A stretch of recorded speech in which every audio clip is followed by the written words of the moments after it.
يا مساء الفل عليكم طبعا. بلدي وشعب المغرب حبيبي، يعني اهلي وحبايبي. انتوا يمكن اكيد تعرفوا انا بتكلم ازاي على الشعب المغربي وعلى الجمهور المغربي وعلى المنتخب المغربي، لان ده حقكم ولازم تاخدوه. وانا بقول كلمه حق. طبعا اخويا وصاحبي وحبيبي مجهود طبعا، يعني من الناس الجميله الطيب، حبيب قلبي ابو الرجوله. هكلمكم على حاجه مهمه قوي قوي قوي. انا يمكن كل لعيبه المغرب بحبها، بس عندي او كل حراس المغرب يعني كمان، وبالاخص طبعا بونو ده.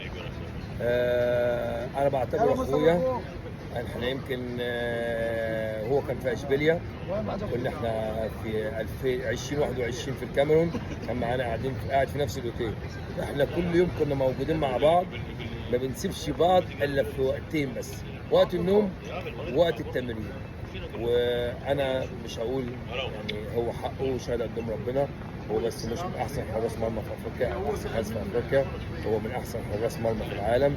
ودي شهاده قدام شهاده اعتز قدام ربنا، لازم اقولها بحق ربنا سبحانه وتعالى. وانا واحد، مفيش اي مشكله خالص. هو احسن واحد، انا احسن واحد. حبيبي هو احسن حبيبي حارس في افريقيا، انا اعتبر احسن حارس في افريقيا. حبيبي اتمنى للشعب المغربي. الجدعنه لا يا حبيبي قلبي، والياسين وعم طبعا. الناس وصاحب صاحبه.